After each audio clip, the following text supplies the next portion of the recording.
queen. Honestly, not much. After having talked to you for an hour and a half just now, I feel like we kind of got it all out on the table. I know, I was gonna say, I feel like we were so yappy. We're like, yeah. And then we started recording and went, so, how about them Blue Jays? So, interesting weather we're having. Well, let's just say I've had enough preamble. And I want to get right into this movie because, ladies and gentlemen, if you don't know, we took a little bit of a break a year or two ago for like about a year. We had originally recorded this episode, like 2 years ago. I think at this point, 3 years ago? My goodness, no. 3 years ago. Surely not. Surely I think, not. Yeah.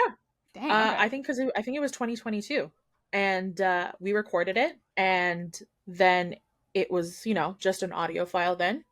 Great, had a great time. And then it never got released because we went on an impromptu break. Hiatus. A hiatus. Some girls need to rest, okay? Yeah, and that was we. And that was we girls. And I'm very, very glad to be doing this now when, one, we're doing video. Two, my job situation has changed, and we'll talk about that. Love that energy. Everyone, hi. Welcome to VomCom, the podcast where we talk about the romantic comedies that we love to hate. And hate to love. I'm Kat. And I'm Molly. And this week, everybody, we watched Set It Up, a romantic comedy starring Glen Powell and Zoey Deutch. Now, Molly, why are we watching a Glen Powell movie? Why are we watching a movie we have already watched, recorded an episode for, which is one of our lost tapes, as we refer to them? Why are we doing this? Great question. I'm so glad you asked. That is because this recording is the first in a series, which we are calling Glen Powell March Madness. This is a showdown. We here at the pod love Glen Powell. He is our modern day... Let's Tom say, Hanks? I was going to go with Hugh Grant, but less of an asshole. He's like if Tom Hanks and Hugh Grant merged. Did I say Tom Hanks? I said Tom Hanks. You said Hugh Grant. Am I having a stroke right now? Call the ambulance. I know what you're saying now, and I'm caught up. I'm caught up. Because he has the range of Tom Hanks. No, wait, didn't you say Tom Cruise before? No, I never say Tom Cruise. Jarvis, roll back the tapes. Just kidding. I don't remember, but that's okay. So, like... I don't remember a thing that happened 10 seconds ago. Tom Hanks, that's because I severed it in the last 10 seconds. I went down my elevator. Ding. And now I'm a new person. So what the heck are we talking about? Tom Hanks plus Hugh Grant equals, plus a little tiny capybara equals Glen Powell. And we love Glen Powell. We love him. He's got range. In his 30s, he started doing the rom-com circuit, and we love it. And he's kind of our bread and butter. And we wanted to have a battle royale style showdown between his movies where he is a leading man. In Glen Powell March Madness 2025, we have 4 movies that are showing down against each other based entirely on our highly subjective critiques. And those movies are in order that we will be releasing them. Anyone But You, because it has already been released. We did not want to talk about it again, but we're using it in the bracket. Kat said, hell no, please no, don't make me talk about that movie again. So it's going to be Anyone But You up against Set It Up, which is this episode. So get ready for that. If you haven't listened to the Anyone But You episode, go back and listen to that for full context. And then the other bracket is going to be Hitman. And the movie that we all know is going to win in the end, Twisters! We're going to get to talk about Twisters ad nauseum. Yeah! Here we go. I'm going to be honest with you. I think Set It Up is putting up a fight against Twisters. I haven't seen Hitman yet. In my head, in my pre-biased head, those are the ones that are going to be fighting each other, to me. I agree with you. As someone who has seen all 4 of them, I'll save Hitman commentary for later, but I agree with your assessment. Yeah. So, month of March is Glen Powell month, and we chose Glen Powell because I think I'm really excited about our love of Glen Powell because, not that Molly and I never like the same guy, it's just she likes a very particular type of guy. I'm more broad than she is. And then so when she all of a sudden showed interest in a white... Is he blue-eyed? Hold. I don't think he has blue eyes. Google. We're both zoning in. Girl, he's got blue eyes. Okay. Molly is never interested in a white, blue-eyed, blonde man. So when she said to me, I like that Glen Powell, I said, we gotta take this and we gotta run. We got to run with it like a football player during March Madness. Isn't Sports. March Madness basketball? I'll cut out me correcting you. That's okay, girl. It's authentic. But you're right. It is sports. And I'm today dressed as Sports Harper because she likes sports. Love sports. And Molly is dressed as? I'm dressed as writing sprint Harper in the third act when she's in her dirt squirrel era, just covered in tortilla chip crumbs. You just also need another blanket just over you, cocooning you. That's a great idea. There's not one in here. Plus, I know I'm going to overheat immediately. Oh, yeah, but like, 1000%. just imagine. Picture me in a blanket fort recording this. I bet the sound quality would be amazing. It Up came out in 2018. It stars Glen Powell and Zoey Deutch, Taye Diggs, Love of My Life Lucy Liu, and also Love of My Life Pete Davidson. And I know. And then who else is in this? Also Love of My Life Titus Burgess. I was going to say Titus Andromeda. Same. I mean, same. But yeah, very fun movie. I watched a interview while I was getting ready today with Glen Powell and Zoey Deutch. And at the beginning of the interview, they said, we're bringing the rom-coms back. And when this movie came out in 2018, I was like, rom-coms are coming back. This is it. This is the movie that's going to start it. And then they did not continue. But they did deliver. Oh, yeah. In 2018. They really did. Well, I don't know why everyone keeps saying rom-coms are coming back. Rom-coms are coming back. There's been a pretty good consistent baseline. I guess in the 80s. Okay, no, wait. I think what people are thinking is like in the 80s, there was a spike. And in the in the 2000s, there was a spike. Big Jennifer Garner shaped spike. And then now people are like, let's get another. Yeah. It's getting let's get this resurgence. Trending. And Glen Powell's at the front of it because he's said twice now for 2 different movies, years apart, rom-coms are coming back. Like, he's desperately trying to bring them back. And I commend him for it. He should be the one. He should be one of the ones. He should be leading the charge. And then people like Dev Patel should follow him. Please manifesting. Okay, I always called him Dave Patel. Is it Dev or Dave? I say Dev. I thought it was Dave because like it's like the boy version of Davey. You could be right. I have saw him in an interview say that. But now I'm confused. I haven't seen that interview. I have always just said Dev. I am so sorry if I was mispronouncing your name. Hey guys, sound off in the comments. Let us know how to pronounce Dave Patel. Dev Patel. Let's call him Dev for now because it is phonetically correct. You could say Dave and I'll say Dev. That's okay. I desperately need him to be in a rom-com and like a good one. Not that he would do a bad one. I don't think he would. He has pretty high standards. Yeah. He has very high standards. You know who else should be in a rom-com? Tell me, girl. Steven Yeun. I just got full body chills. And I'm not kidding. Steven Yeun should be in rom-coms. I think he has... Hell yeah. He has range. He has potential. I think that man is also a gazer. He's also so handsome. That doesn't hurt. So handsome. I've also only ever heard him say nice, beautiful things about his wife and children. So I know that is a man who can love. I know that for facts. And gaze. Who else? This is a great question. Who have we talked about? Chris Pine. Chris Pine tried for a while. He did a few. He was in the early 2000s. Matthew Good also did. Lee Pace a little. Josh Duhamel. I love how it always... Excuse me? Josh Duhamel? You mean the guy with like the hair that goes straight up and down who was like maybe married to Fergie or something? He was in Life as We Know It and When in Rome. Another one. And those were definitely 2 of the movies ever made. I love When in Rome. I can't wait to do that. Anyways. Interesting pull from the hat. Not even in my top 10 probably. No, I can't. I don't even think it's in my top 10, but I like Kristen Bell. You know who I would love to see in a rom-com? That's never going to happen because he's already done his stepping stones to being like a serious actor. TM is Adam Driver. I would just be so happy. He had a bit part in The F Word. Or no, I think it was The F Word. Yeah, it is. And he was so funny in it. And obviously like he was in Girls and he had like lots of comedy moments in Girls, but like, I don't know, every time I see him, he looks taller. I want someone out there to make an AI video of Adam Driver standing beside Lady Gaga. I saw a video of someone talking about Barron Trump and why he like his clothes look the way that they do on him. And they were talking about how tall he is. And then in one of the clips, they made him like 10 feet tall while everyone else is normal sized. And then everyone in the comments, I don't know.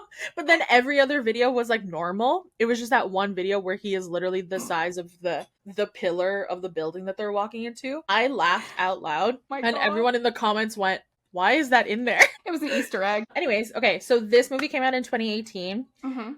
It was directed by Claire Scanlon, a lady, Which is why it's good.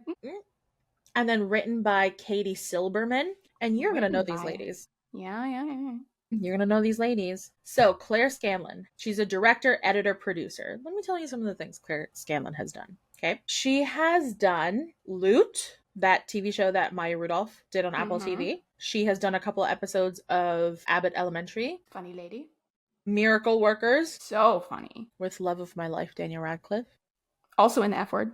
Also in the F Word, which I can't wait to do one day. Yeah. She did more recently The People We Hate at the Wedding. I don't know if you've seen that. Have you seen it? I haven't, actually. She did a couple episodes of Brooklyn Nine-Nine. She did episodes of Never Have I Ever. What a great rap sheet. She did Unbreakable Kimmy Schmidt, Kimmy versus the Reverend. So I think that was a TV movie. And then I think she did episodes of, oh my God, she's done episodes of Kimmy Schmidt. She's done episodes of The Good Place, Fresh Off the Boat, Blackish, Glow. A lot of the comedies in the last good comedies in the last 10 years. So that's why I think it's as funny as it is, because she has background in this. And then also I found out today in that interview I watched, by the end of the filming of this movie, she was 9 months pregnant. So she did all of this with a little baby inside of her. Yeah. I was going to say triple threat, but I think she's now a quadruple threat. Can you believe? Good for her. She's Iron Man.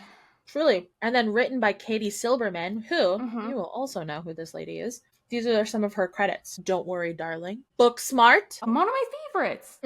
Great soundtrack, by the way. Great soundtrack on Booksmart. Another romantic comedy. Isn't It Romantic? The one with Rebel Wilson. Yes. And Chris Hemsworth?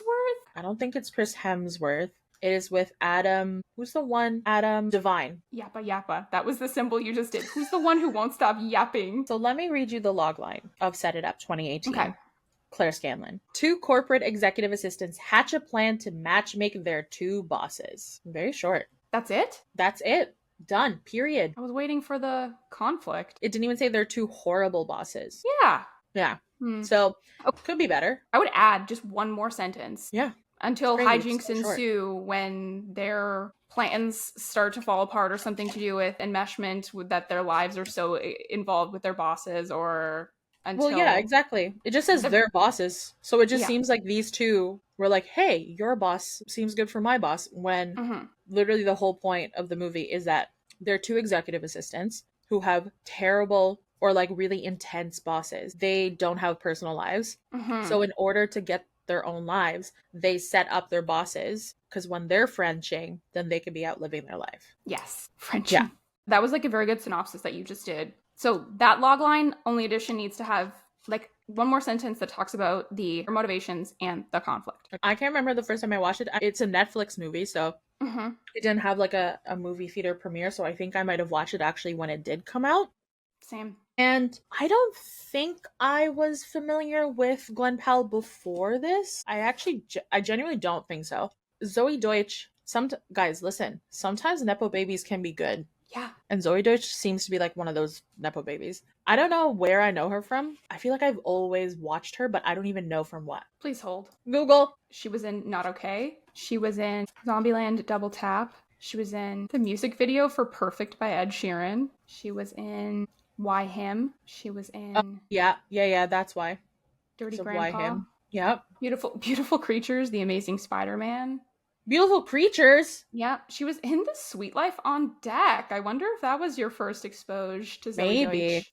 Yeah. Probably. Yeah, so I think I watched this movie when it first came out, like on Netflix, because it was like rom-coms, it was new, young people, it had Lucy Liu in it. I was like, sign me the fuck up. Check. When did I watch? I watched it pretty much as soon as it came out as well. I remember watching it, being like, this is a bit of me vibes. Yeah. And I watched it, and I've probably seen it cumulatively 3 times since 2018. I like it a lot. So do I. I think at this point, I think it's actually, if we're going to talk about top 10s, I think it's one of my top 10. It's like a near perfect movie for me. I don't know if that's spoiler alert for my rating later. That's basically nearly perfect. How dare you give spoilers? I have very few dislikes for this movie, and some of them are very surface level. So I agree. Why don't we get into it? Let's get into our likes. Let's do it. Okay. You want to start? Start us off? Sure. I like the humor. I think it's very funny. I think it's funny in a way that's not like just like meant to be quirky. I can see how if you see Zoey Deutch's character and like the all of the little quirky things, she's like bordering the line of quirky TM, but I think it's a Zoey Deutch thing where it's like she does it in a way that is likable. And I don't feel Yes. like that about a lot of ladies. And that might be internalized misogyny, and I don't like that about myself, but I think it's true. Look, listen, what are we doing if we're not here to like speak our truth? Mm-hmm. I agree with you. There was a few points where it was like, if you weren't so charming and likable and consistent with the character, I would be like annoyed at this point. But she's never pushing it too far where it breaks through the veil of suspension of disbelief where it's like, okay, you're acting. I can tell you're acting. This is silly, ridiculous. Like that girl on TikTok, I think her name is Delaney Rowe. She like has those ones of like an insufferable lead in a rom-com, and she's just like always got sleeves pulled up, and she's in a bookshop and she's carrying around vinyls and shit. It's like it goes into that territory. But I think also the comedy in this movie, part of the reason why it's so good is it's kind of smart. Like, for example, at one point, Zoey Deutch's character, Harper, is explaining her plan to Charlie, Glen Powell's character. And she says, we're going to Cyrano our bosses, and then doesn't explain it. And so the writers and everyone is giving the audience credit to know what Cyrano is as a verb. To Cyrano someone, because this movie is essentially it's Cyrano de Bergerac but with 4 players instead of 3. So like if you have literary context, you're going to know that. And then later on they bring it up again as like a callback, and then Charlie goes, yeah, we're definitely going to Cyrano them, and she's like, you don't know what that means, do you? So they bring it back around, and he's like, I had to Google it. Like it's funny. Like they bring it back around, but when they first use it, they don't smash you over the head with it by immediately explaining the premise. So I like that. I also think it's funny, and the comedy works, and like the romantic comedy aspect of it works because it's comedy forward. In a way that's not diminishing of the romance itself. And we'll get into the romance aspect later, but I want to say, like, if you start watching this movie and you don't know that they actually end up together, you wouldn't think that they were going to, because it doesn't really start until after they've started spending a lot of time together, which is so nice, you know? But we'll talk about the romance later. That's just one of obviously my likes, is just the way the humor was executed. Everybody is funny in it. Everyone brings their A game. Like Lucy Liu and Taye Diggs, so funny. I could not keep up with the amount of lines, not even just from him, from anybody. Like I couldn't keep up because I was still trying to watch the movie, and I didn't even want to look away to write down stuff. I didn't want to keep rewinding because almost everything was going to be funny, and I was like, I only have a couple of quotes to say. I kept having to pause it. Yeah. There's a lot of physical humor, physical comedy too. Like, for example, the first time we meet Taye Diggs, what's Taye Diggs' character? His name is Rick. That's Charlie's boss. Yeah. And Charlie is waiting for Rick outside of this gentleman's club that Rick is inside of. He's on the phone with his girlfriend, Suze, played by Joan Smalls. And he's like, I'll try and get to you as soon as possible. Sue is like, I love you, my girl. And then as soon as Rick walks out, he just sees him, clocks him, and throws the entire phone away so quickly. My boss is here. The phone. Whips it. My boss is here. It. I need all my attention on him right now. Like, that was very funny. And that was like really close to the beginning of the movie. That was like the actual beginning. It was so funny. A lot of physical comedic stuff. I like when beautiful ladies, and I like when handsome guys, I like when anybody really commits to physical gags, you know? I love it. That's all I have to say. It's good and I love it. Taye Diggs, very funny. I've not watched a lot of Taye Diggs things, but I don't think I've ever seen him play a character like this, where he really got to like lean into being an asshole. If you want him to be charming, he's going to be charming. If you want him to be an asshole, he's going to be an asshole. If you want him to be suave and sexy, he's going to be suave and sexy. Range. You know? I would also love to see Taye Diggs in a romantic comedy. As like the male lead. As the male lead. Imagine Taye Diggs and Lucy Liu in a romantic comedy also, like together, where they're not like shitty people. Who wouldn't want to see that? Let me think about what that premise would be. I feel like it's the exact same premise. It's the exact same movie, but it's just about the exact them. Same movie. Yeah. Add it to the list of things that we want them to petition them to remake. Add it to the list of things that we're supposed to rewrite. Can we just get a boatload of money so that we can rewrite these? We're going to rewrite them. R-I-G-H-T. Write them. I thought you said U-R-I-G-H-T, and I was like, who is that? You're like, I don't get this joke, Molly. It's not that funny. Molly, I'm not that smart. I know what Cyrano means. What do you like? Okay. Where to begin? There's so many things. First of all, I forgot that Pete Davidson was in this movie, and I think that he was very likable and funny. One of the things, this is a two-parter, one of the things I like is that the friends of our protagonists are really nice people. Yeah. And they're supportive, but their lives don't revolve around the protagonist. Yeah. So it's just, I love it. That's part of why it's good writing, because it just feels more real. It doesn't feel like those movies where it's a woman and her best friend who has slightly browner hair than her exists to hear about her love life and solve her problems. It's like, no, these friends are nice, but they have their own lives. They give tough love when needed, but they're also supportive when needed. It's just well-rounded with the characterization of them. And there was one Pete Davidson moment that I was drinking at the time, and I spit-taked, but luckily it was just water. And it was when Charlie quits his job for Rick. Rick comes to Charlie's house afterwards, and Pete Davidson, who is Charlie's roommate, comes home as Rick is standing at the door soliciting Charlie for like personal information that he should really know so that he can run his own life now. And then Pete Davidson walks up. He goes, "Hey, you still work for this guy?" Charlie goes, "Nope," with a big smile on his face. And then he immediately throws his entire iced coffee down Rick's shirt and then walks by him into the apartment. So funny. I love that. And that's so more, that goes to like the physical comedy too. Like, it's just so quick and unexpected sometimes. I love that. I like that Lucy Liu. Yep. I just like that. I like that Lucy Liu. I like that Lucy Liu. She's just, how to describe Lucy Liu? She's really inimitable. She's beautiful. She's talented. She fucking served in every outfit she was wearing in this whole movie. Girl, the all red outfit. Girl. Flip me upside down and call me a pancake. I was done. I was on the floor. And I was watching it with Mattine when she walked in, and then he just went under his breath, "Serve." And I was like, yeah, mopped the floor with everyone else in that office. Yeah. She's so funny when she walks out into the middle of the like work area with a bullhorn and she just starts screaming, "Tell me something I don't know," like an old-timey news boss. My favorite Lucy Liu scene is when she comes in and she's supposed to look like frumpy and a mess, and she has all of this mascara under her eyes, so it's just like a raccoon. She's wearing the biggest sweater. And her and Harper keep walking in and out of her office. So she'll like walk into her office, Harper will follow her, and then she's running back out, and then Harper will run out. And that kind of little scene is so funny, and all of the things she says. I had to stop writing down stuff for funny favorite quotes because they were too much. They were too many. But the way she says "throw it up on a hot grill" will make me laugh every single time. Every single time. And her arm movements when she says "thrice divorced." It's so good. I love. I love the idea of this character who's like this. She's a badass lady, and also emotionally vulnerable. Emotionally vulnerable. She's not like at the beginning of the movie being like, "I am wanting for something," you know? She never says that. It's not wrong to say that, but I like that they didn't paint her as this high successful woman who has everything but is missing the most important thing, which is a man and like getting laid necessarily. Yeah. She's a Scorpio.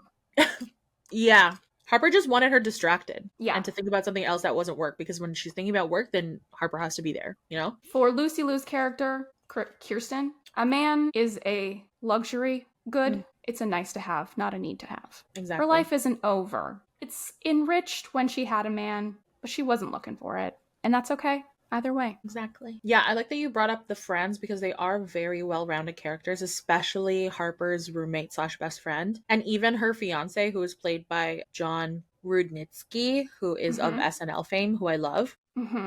I love his little relationship with Harper because you can tell like they're close. There's not either jealousy. He's not telling her roommate, "You should like move out of there. Harper's a mess," and blah, blah, blah. Like they're all like adults, but like still able to like have fun. Like make fun of themselves. Make fun of themselves. Too seriously. Yeah. Not take things too seriously and like be open and vulnerable with each other. Like be openly affectionate, which is so nice. That scene where he proposes to Becca. Yep. And then Harper goes in and hugs them, and then they start kissing when Harper's still in between them. Is so crazy. It's so silly. Yeah. It like told you right off the bat that these people are very like comfortable around each other. They've known each other. There's no interpersonal tension with these people. They're just good friends. And well, obviously Becca and Mike are more than good friends. They are literally dating and then engaged in the movie. But like the three of them have like a nice camaraderie. Yeah, I really like that. I don't think people see it that much. Like it's sometimes so fake. You know? And this one to some degree is a little like, it's quippy, And not Yeah. everybody's as quippy as that, obviously, but it's like obviously it's a movie. But it's more believable than other things where it's like, hey sis, hey bro, where's mom? You know? Shit like Yeah. that. It did feel like more natural dialogue. I liked that he was the first one to show signs that he cared about her and his Yeah. feelings were kind of developing a little bit. Mm-hmm. After she went on a first date with mini golf guy, he wasn't saying like, no, don't go, whatever, but he just followed up with her afterwards, being like, so how was it? Blah, blah, blah. Like just spending time asking her questions. And then later, when she was meant to go on another date with mini golf guy, they were both together at the office, and Rick had just destroyed the science project that Charlie had made for his son. And instead of being like, no, don't go, stay here and help me, he's like, all right, well, have a good time. And then she decided to Yeah. stay. Did you notice that when she stayed and she cited kind of the reason why? I feel like a lot of what we like about this movie is the romance. So let's just talk about the romance. Let's just Okay. get into it. She quoted back to him something he had said Yes. to her about like Yes. keeping her options open. And when she said it to him, like, you know, like I'll stay, I'll help, because you know, I don't want to squeeze my salamander too hard. Mm-hmm. And then it cuts to him and she's like putting down her bag and her whatever. And it cuts to him and he's just kind of like smiling at her slash to himself. And it's such a small moment, but it's the first kind of instance we see of him being like, you know, like that. I 1,000,000% noticed. I noticed that he smiled at her in an appreciative way, and also a way of being like, huh, I wasn't expecting her to do that. He was appreciating that she was staying to help him, and then also being like, I'm one of her salamanders. Because it was a throwback to when he did his salamander lore dump earlier in the movie, which was one of my other likes. And I'm glad that tied in so conveniently. He explains to her a metaphor of how to play hard to get. You cannot be too full on with one guy when you're dating, or else you will feel smothered. And she's like, what do you mean? And he said, you know, it's like when you're a kid and you have 3 salamanders, but you have your one favorite salamander, but then you play with that salamander every day, and then you love them and you squeeze them too much, and then they die. You don't want to squeeze your salamander too hard. And she just like accepts that metaphor, like, okay, yeah, that's a totally normal experience. Who among us hasn't had the salamander experience? But that was very funny. Like, they could have done any other manner of more generic metaphors, but they chose one that gives us like insight into him, and also it's memorable. I like it. What I also like about that scene is, one, the whole salamander story, because again, Charlie Glen Powell looks a very much like of a type, and she actually calls that out when they first have their meet cute, where they're staying late at the office. Both of their bosses want dinner, and Harper has ordered dinner. It has come, it has like arrived. He has to go find a dinner, but because she doesn't have cash, she can't pay the guy, and the guy won't give her the food. So then Charlie swoops in and he's like, I'm gonna take your food.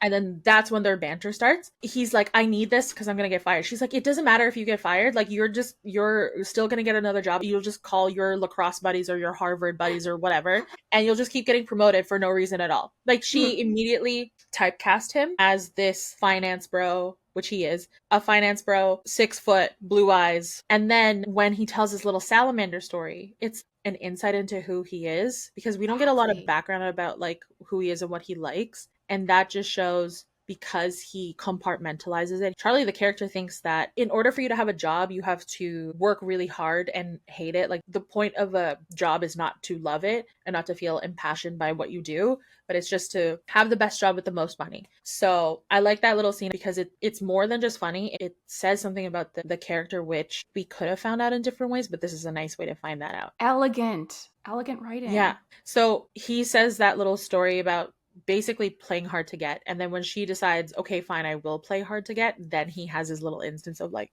I'm one of her little salamanders. What I also like is that they're openly talking to each other about like the people that they're dating or whatever, and it's never the case of like, no, you shouldn't go with him, you should stay with me, you know, hold out for somebody out there, where he's like, no, don't do that. And she's like, well, who am I gonna love? And he goes, me. You know, it's not that. Yeah, cringe. And he's not like throwing these arbitrary, like kind of misogynist dating rules at her.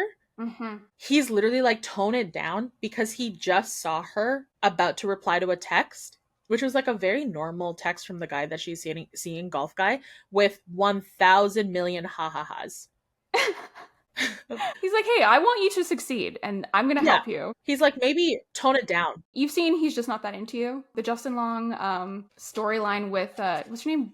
Not Jillian. Jennifer Goodwin. That's like the evil timeline version of this story. Exactly. It's like, don't even show any excitement or whatever. He's just saying, maybe less, like, you're a clown.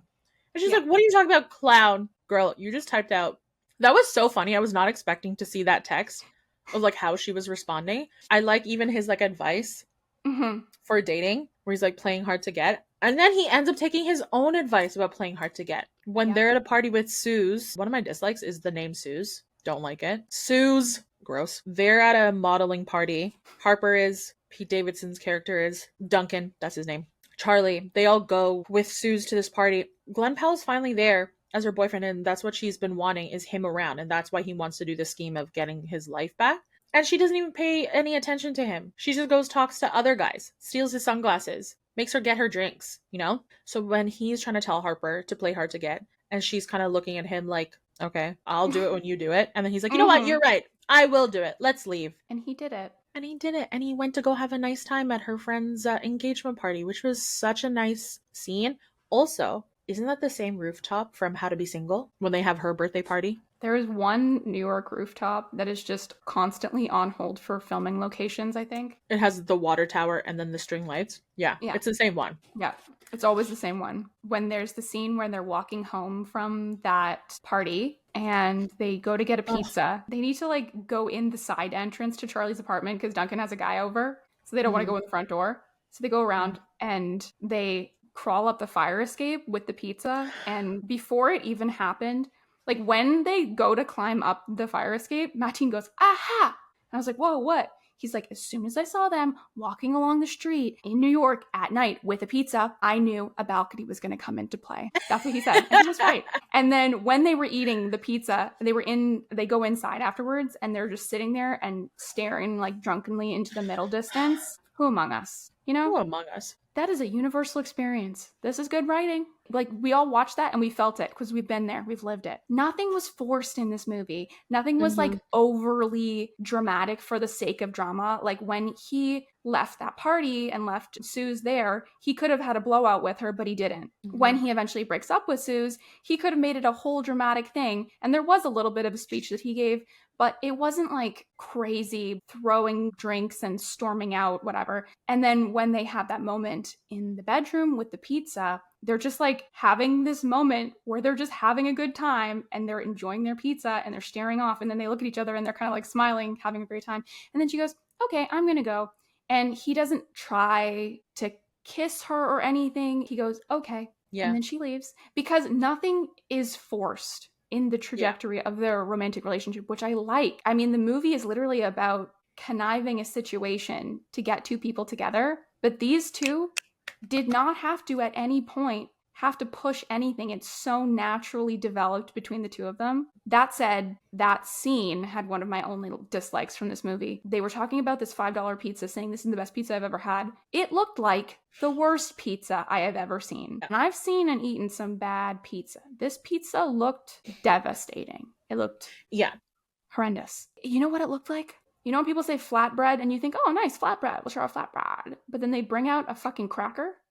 Yeah. With a little bit of tomato sauce smeared on it. Barely cheese. It was contrary to my beliefs and against my religion, that pizza. I feel like it was asking too much to suspend your disbelief. I will say, I'm not going to be a $5 pizza apologist, but I feel like they were looking at it. I think we are looking at it with sober eyes. Yeah. And they were very much looking at it like with their hazy, drunken eyes, because there are questionable foods that I have looked upon when I've been so drunk and been like, yes, I need this right now. No, I can't accept it from a $5 pizza apologist. No, I know you're right.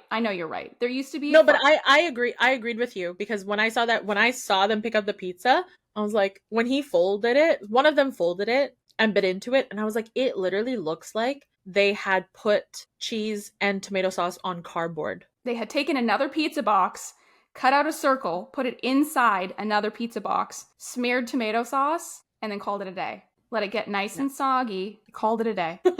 There's so much talk about the pizza, and then that's the pizza that you pull up. It's crazy. Yeah, It's crazy. crazy. You could say that it's crazy. But I want to Then talk a little bit more yeah, about that scene because fun, believable drunk behavior. carefree, genuine. Carefree, genuine, and still having fun and not bordering being messy and gross. Like they still had their essentially wits about them. Preceding that scene, they're at her best friend's engagement party. Yes. And she goes up to her and she's like, I love you. You're the love of my life. But I have to get off of this roof because there is no pizza on this roof. And instead of her best friend being like, you're never there for me and you're me, she goes, yeah, get out of here. And lets her go. And then when she sees Harper call Charlie, like, go, she's not obviously smirking to herself because that's the thing. Nothing is forced. Nothing's Mm-hmm. like this, like battle scars smile.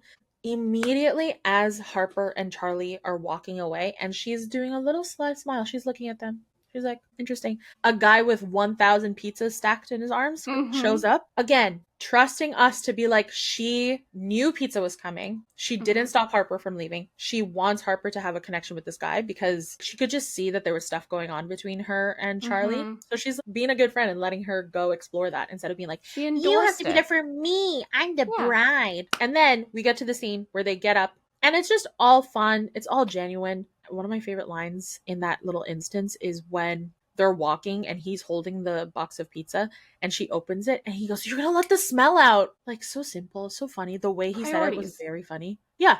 Yeah. They're sitting there, they're eating. There's grease on his face when he's looking at her. He looks Love. at her first while she's eating, and then she catches him. And they're staring at each other for a long time. And it's not in a way that it's like so gross. They're both genuinely looking at each other. And I also want to say, I think that they're looking at each other for a long time because they're both drunk. But you can see that she looks down at his lips and then back up at him. And you can kind of see him do it as well. It's interesting. They never cut to his perspective. I almost wanted to say like he's not in this movie that much, but it's because he didn't get a lot of close-ups. There were a lot of like close-ups and looks of whatever of Zoey Deutch. But then when we did get close-ups of him or something, they were very meaningful. They weren't just like Mm-hmm. thrown away wasted, you know? So I liked it. But I love that scene. I love how much was being said and then not said. I think it's a testament to the writing and it's a testament to Yes. these two actors who can Yes. pull this off in a way that has us at home going, ah, you know? That one scene, it really illustrates the tension between them that is like full of potential and Hmm. promise, but not a tension of stress like every other tension in their life, not a tension of consequences and limits, a tension of what if. And it's Mhm. very pure. And that's what I Yeah. like about the romance of this movie. It's not forced, nothing is shoehorned in. There's so much dialogue between the two of them where we see them growing closer together actively and we can document their relationship progressing and we can see the callbacks Yeah. to earlier things that they've said that we've seen. They're like supporting each other, they're helping each other. They have the same goal for the movie, most of the movie. When they have their penultimate conflict, that's the only time when they have any like harsh words for each other. Like even before, like they're Yeah. just teasing each other. I think it's the fact that it's not rushed that makes it feel so good to watch.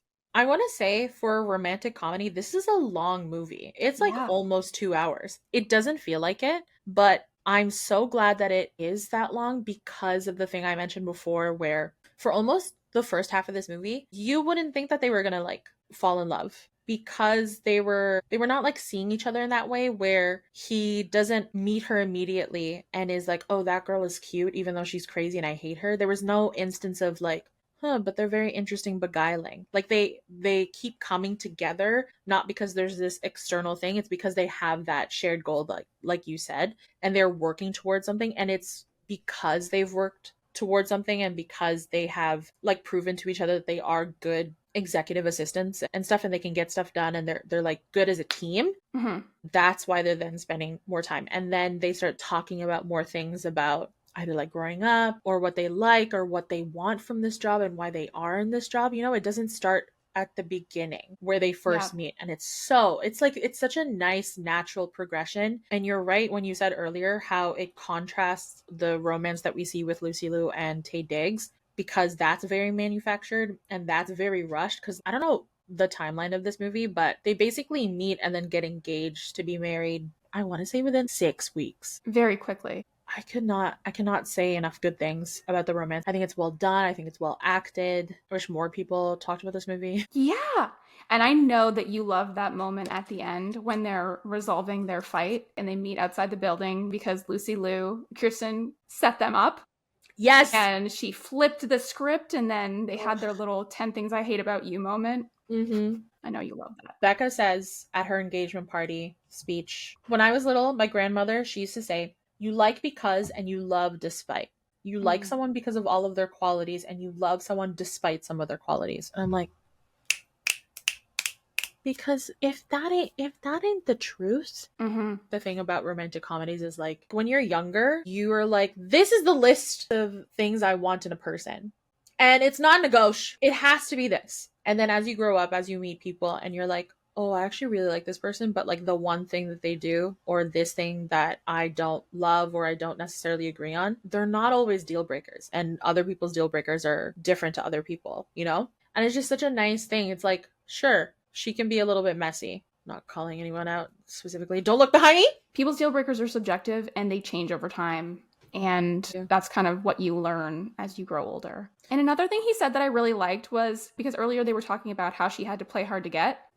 He said, you're not hard to get, you're hard to earn. And I'm not going to lie, I got a little misty because that is very sweet. He's like saying to her, I see you.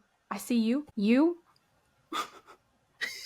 are a woman of quality. Yeah. I appreciate you. I like so many things about you. You deserve the best. Yeah. Or at least you deserve Glen Powell in this scenario. He's like, I'm going to give you the best I can. Thumbs up. Yeah. Top Gun style. I love that their big thing wasn't about miscommunication. Thank God. When she says to him, you displayed a complete lack of character when it mattered the most. I was like, oh, that's savage. And he's like, I know. And then that's why he also says that line is that you're hard to earn, is because he's basically saying like, I know I did. And I'm doing what I can to work back from that and try to earn your respect again. Be worthy of you. Yeah. And I'm glad that they didn't make miscommunication the thing, but they wouldn't, because this movie is about how personal assistants are hard as nails, like nurses or undersea welders. They're good at communication and they're not going to bitch out. That is true. Small dislikes. Very small. Okay, tell me that. Because we've already talked about a lot of the likes, and I just like I just assume I like everything, except for that pizza. And I didn't like that Charlie's desk had such terrible feng shui. It was this glass desk with no sides, no back, right in the middle of the lobby. And his legs were just out, and it was just so stressful to look at. That really squicked me out and made me high tension every time he was sat at that damn desk. Which again, very small, but we have to choose something. I had to say something. And I also did not like that she was wearing a sundress and high tops at the end. She's a chill girl next door. You know, I just sundress and sneakers. Personal, you know how it is. Like, oh yeah, no, I know how it is. In 2006, all the way to 2018, not my fave. I still do that. I wear sneakers and sundresses. I just don't like that particular combo she was wearing, and I'm being picky. What shoe would you have picked? Like a New Balance. Okay, I wear New Balances. Like a with my dresses. I know there's people out there doing like the super sporty sneaks with the sundress, but I would do a little bit more of a fashion sneaker. You know, like the suede New Balances, something like that. Got it. Can I tell you some of my favorite quotes? Can you? I'd be honored. Yes. This movie has two of my favorite quotes in all movies ever, which is crazy because it's like, this movie is not that talked about, but these are two lines that I think about regularly. One of them is when Harper comes up to Charlie at one point. She kind of comes up behind him and he says, oh, why are you so quiet? You're like a Prius. And I think about that all the time. And I've said that to people. I love that scene because she's kind of storming in there. And he's doing like very tedious work. She literally comes up. This is his back. She comes up right behind him. She goes, hello. It's so funny. The way he jumps is so funny because it's so warranted. It's the middle of the night. And she fucking jump scares him. I wrote down that line as well. Yeah. I also like the scene when she is down in the control room with Charlie and Creepy Tim, and they tried to make Kirsten and Rick meet in an elevator, and it went horribly wrong. Charlie's like, well, that's terrible. They hate each other. And Harper goes, that's okay. That's something. Hate is not the opposite of love. do you know what the opposite of love is? And Creepy Tim says, ice. Yes, Creepy Tim. Excellent. I like how she says indifference. And then I like how after that she looks at Creepy Tim, she's like, that's still, you're not wrong. Yeah. I love how she's always trying to like validate him. It's so cute. And then she accidentally calls him Creepy Tim and he goes, people call me Creepy Tim? And Charlie's like, oh my God. And Creepy Tim goes, I love it. The way you just did that was literally shot for shot remake. 99% accuracy. Creepy Tim. I take Titus Burgess / Titus Andromedon as the blueprint for my own personality and face movements. And singing goals. Theatricality. Singing goals and to own a t-shirt that says baby slut. Pinot Noir. Okay, let me hit you with some other ones that I like. Yeah, please. When Charlie is talking to Duncan about how he's not that close with Suze, he says, I've never even pooped at her apartment. And Duncan says, well, whose fault is that? I love that. I loved when Harper and Charlie go to the Mexican restaurant and they just drink water and eat the free tortilla chips. And then she pretends to get a call and leaves without like buying anything. They just took up a table in that server's time. She's like pretending to be on the phone call and then Charlie like rushes out after her. And then the server like goes to the door and hollers after her. I saw your phone not ring. It's not legally a crime, but we both know this isn't right. Mm-hmm. Mm-hmm. And I feel so for that character. Like we see him again later when she's having her writing sprint in the same restaurant and just eating her body weight in tortilla chips. She holds up tortilla chips when she finishes and crumbles them in the air. And she's like, I've done. And I just felt so for him. I felt for him in that moment because I was like, I know we're supposed to be happy that she just did her big one and she completed her article. But like, who's going to clean those up, Harper? I know. His homeboy. And also, she's like, I'm going to give you the biggest tip ever. But girl, you didn't buy anything. Tip on what, sis? I know. 15% on 0 is still 0. Mm-hmm. Is that right? Molly, is that right? That is correct. Okay, thanks.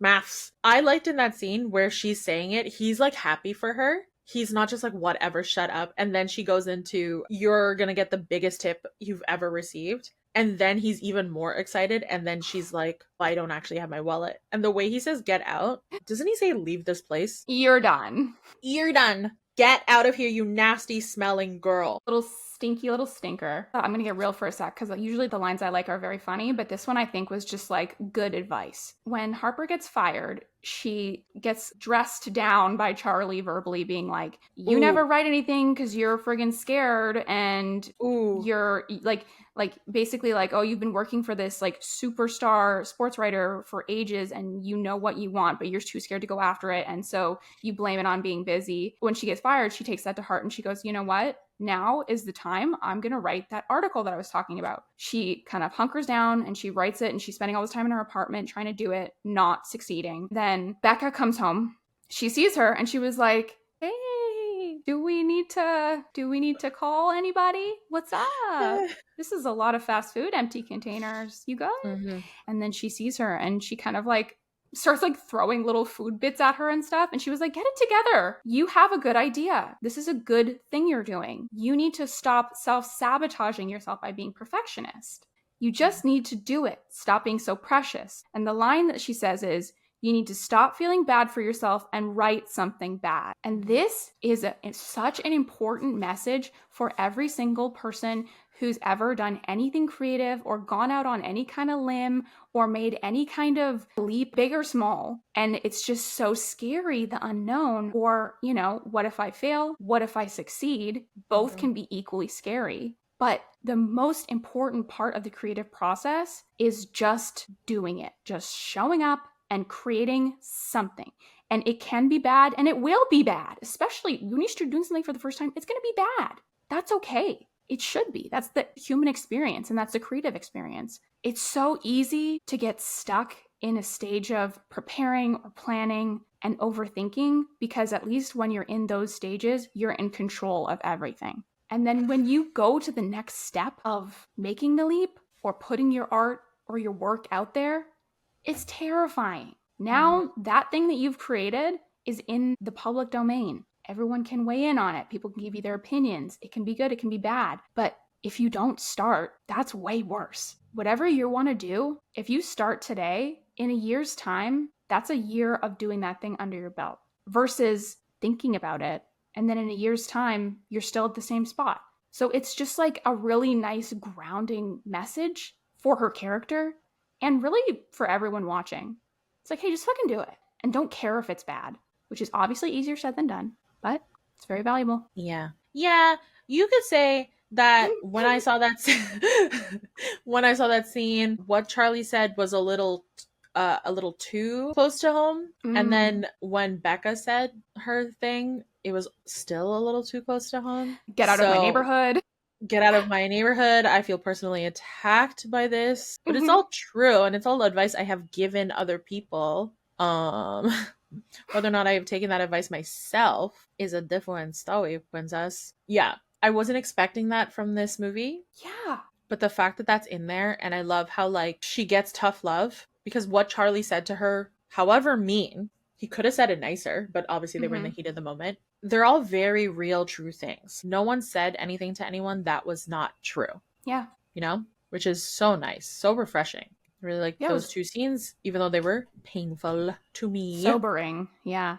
But hey, this is a sign from the universe. Anyone who's listening or watching this, if you were waiting for a sign from the universe to do the thing, fucking do it, dude. Do it. Do it, dude. Do it with no expectations. Just put stuff out there. Publish, share, draw, write, speak up. Literally, whatever the thing is you're thinking of doing, do it, because it's going to feel so good. It's going to feel amazing. You're going to be so happy you did it in a year or two from now. I started doing this thing to try and like help with my ADHD, like the fact that like there's so many things that I don't want to do, but I know if I do it, my future self will thank me. Whenever my future self is grateful for something my past self does, I've started saying thank you to my past self. It's like a reward. Like I just say it out loud and then I'm just like, oh, I want to get a little dopamine hit. It's like, oh yeah, I did that. Like I reversed into my parking spot yesterday. And then when I came back to the car, I was like, wow, thank you, past self. Set myself up for success. Yeah. Yeah. It's something I've been doing. Feels good. Yeah.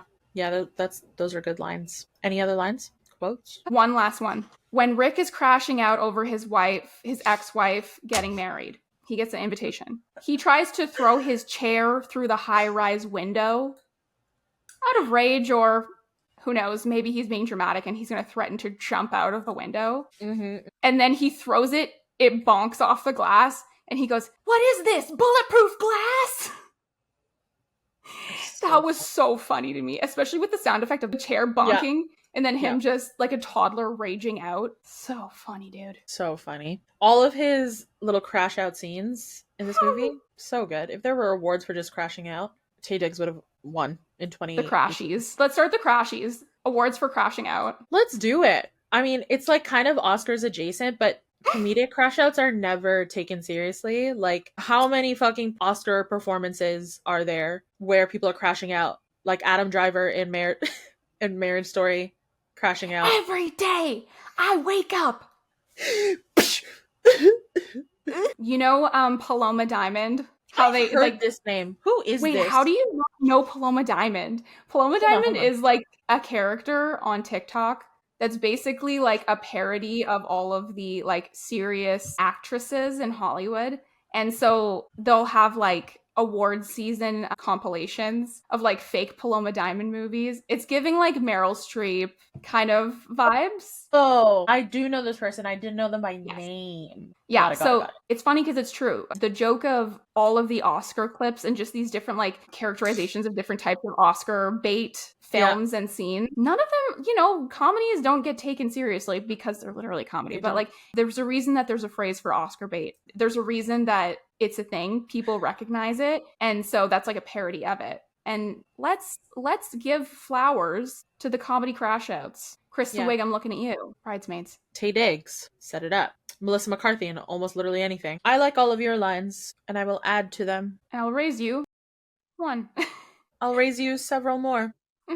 I like Taye Diggs's delivery of, what is this? I hate it. Immediately. Question, immediate answer. When Mike proposes to Becca, and she opens the door because she hears Becca screaming, and she's like, I said yes. And Harper's standing there like, we're too young to be getting married though. Like that. Just the way she said it. I was like, yeah, relatable. Even now at my big age of 32, my friends are like, I'm engaged. I'm like, child bride? What are we doing? What are you talking about? That's so funny. And then on Tinder, she's swiping and then she sees the guy that she wants to swipe right on. She messages him. Harper's literally always eating in the movie. A lot of popcorn too, specifically. A lot of popcorn. Like several scenes with her eating popcorn, but always eating. I loved it. She's like, Zoey Deutch is like the Brad Pitt of Ocean's 11. Her first message to this guy is not like, hey, cute dog or whatever. She says, with a hoodie full of popcorn in front of her, she goes, any sports moments make you cry? Hey. Any sports moments make you cry? Yeah, I love that because when I was in my Tinder days, I was messaging dudes silly one-liners because I was gonna be like, hey, nice pics. Boring. Boring. Boo! Because I got bored. And if they go, ha, you're crazy, I'm like, ugh, next, boo. You know? Yeah. Immediately hit them with a bit, and if they cannot live up to it, gone. That is the biggest buzzkill / like temperature read method, to hit someone with a bit and then see how they react. It's so disappointing. The most disappointing is when you're like talking to someone and then they're kind of going along with it a little bit. Friend, dating, anything. And they're going along with a little bit and then you say something and then they pause and they go, you're like really crazy. One time I had someone say to me, we were just kibitzing, we were at like a little house party. He pauses and like looks at me and goes, you're like kind of eccentric, huh? Girl, we were not discussing like, I don't know, the history of Jim Henson's Muppet creation or anything. We were just like talking at a house party. And I was like, dude, if you can't handle it, I'm gonna move on. Next conversation. Yeah. If you can't even handle me talking about, what were you talking about? What was the thing that prompted it? Do you remember? We were talking about like Shrek. I know. Prime topic. Shrek was the example I was going to use of the crazy one. You're fucking kidding me. I was like, if you can't even handle me talking about this, then you can't handle me discussing the logistics of how Dragon and Donkey had sex. Okay, so I've been talking to my sister about how I think I'm actually psychic, and this is proof. Documented. Psychic medium caught on film. Work. Not the anime pose. Jojo, pose. Oh my god. Sorry about the last one. Don't do that. It was a little bit too hey mamas of me. Don't say pheromones in front of me. That leads me into my next line that I loved. Segue. In in that Mexican restaurant scene, they're discussing dating and he tells her to play hard to get. And then he's telling her that, like, I need this weekend off because Suze's modeling agency is throwing a big party and he needs to go there and throw out all of his pheromones. And Harper says, don't say pheromones in front of me. He's like, I'm sorry. I meant chemicals secreted through my sweat to attract females to my throbbing DNA. And she just went, no. And then answered her phone. I was like, it's so funny. It's so funny. It's so funny. We know why she clocked him as being like lacrosse finance bro. We know because he says stuff like this and he mansplains the different DEF CON levels to her, which was also annoying but very funny. One of the great Rick crash outs. So this is not the one you were talking about. This is his other crash out where him and Lucy Liu go to Korean barbecue. He told her that Korean barbecue is his favorite restaurant or whatever. And they go to a Korean barbecue place, but he's actually never been and he's never had it. So he did not know what he was signing up for. So he didn't realize that you have to cook the food yourself. He was trying to play it off as like he knew everything. So then when they put raw beef in front of him, he ate the raw beef, got sick, threw up on the hot grill, made a fool of himself. So he's freaking out. He goes to work. I love how it's the next day and he's crashing out at work. I love how he saved all of his crash out for work. Yeah, for his emotional support assistant. Yeah. And then what's also funny in that scene is like Charlie's walking, Glen Powell's walking. He's about to walk through the doorway and he's like all chummy because their plans are working, whatever. He's about to walk and then a printer flies through the door. Glen Powell basically goes like this, is swinging his arm back, falls down, and then it cuts to Rick in his office and he goes, why do I only have a 2D printer? What am I, a caveman? And then he throws a bunch of papers. Oh, he's like, there's too much paper here. It's the digital age. Like, I love the shit that he's yelling when he's crashing out. It's so fun. Don't be in the way of Rick or he's going to make existential commentary about the technology and the windows. He's just like yelling thoughts that he's having as he's looking at stuff in his office. It's like he might as well have said his high school boyfriend is George Glass. That was the vibe it was giving, you know? So then after his crash out, it cuts to Lucy Liu then crashing out. for that exact reason, because like they obviously had a fight and she's saying a lot of lines. There are so many lines. And one of the things she says is, in my 20s, I was proposed to a lot by a lot of men. I could be thrice divorced by now. I love how it's like, I could be married right now. I could have had the one. It was literally like, I could be thrice divorced, because that's what makes a successful lady, is being divorced 3 times. And then it's not the last line, but it's the last one I wrote down because I literally couldn't keep up.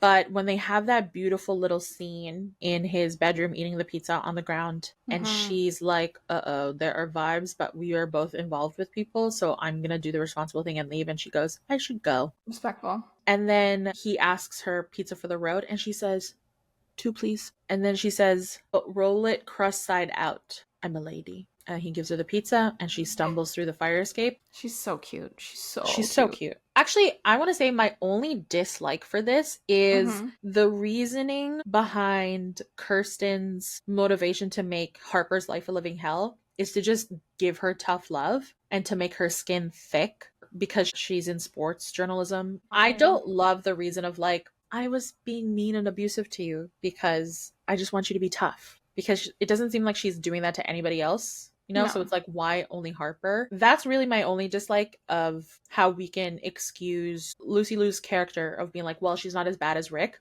Yeah. It's a teaching opportunity, is what she basically said. All of the abuse I have thrust upon you in these last couple of years, actually, it's just been my method. So yeah, that's the only dislike. Yeah. And I think, like, if you really want to make that the real reason, you could look at it like Harper has a special place in Lucy Liu's mind. And so she gets the quote unquote special treatment. Yeah. And that's what that looks like. We see that Lucy Liu is way more emotionally literate than we first gave her credence for, I guess. When later on, she apologizes to Harper and asks her to come back. And then Harper's like, I cannot come back to work for you, but I will help you find a new one. And she's like, thank you. I appreciate that. I'll take whatever you are willing to give me. And then immediately they have the conversation about the article that Harper wrote. And then she like gives her that foot in the door. And then she also sets her up to meet with Charlie immediately afterwards. So it's like she does have a special place in her heart, in her glossy, black lacquered 80s boss bitch heart that has like pastel pink flowers in a tall Art Deco vase. There is a little corner for Harper. So, I buy it, but I do agree it's a bit thin. Molly, what would you rate this movie? I give this movie 9.5 cheeseless pizzas out of 10. Cheeseless? What about you? I am going to give this movie 10 aforementioned pickles out of 10. Can I tell you something? Can I be real? Yeah. The only reason I didn't give this a 10 is because I need to reserve 10 for one of the movies that we have coming up. Girl, I was going to say 9 and then you said 9.5. And I was like, you know what? Perfect. Sold me. It is. You it is damn near me. Perfect. Yeah. You charmed me without even trying. You look like you're about to go play basketball in a thunderstorm. Fucking baseball. Jesus, why can't I name the right sport? Did you say basketball? I said basketball. Queen. This is also one of my favorite lines. Did you catch when he's talking to Suze through the intercom and he's like, sleep well, princess? He said princess. But anytime someone says princess, all I hear is princess. It autocorrects in your brain. It does. Even me just saying it now, it was hard. I can't even say princess. It has to be princess. Molly, where can the people find you on the internet? You guys can find me on TikTok and Instagram at Molly's Outbox. And you can find the podcast anywhere you get your podcasts. Apple Podcasts, Spotify. I don't need to list them all. Also on Instagram and TikTok and YouTube if you want to watch for an enriched experience at VomCom Podcast on all of those platforms. Kat, how about you? You can find me on literally anything at It's Catherine Ram. See you guys. Okay, bye, princess. Bye, princesses. Bye. We didn't even talk about how I'm an executive assistant now.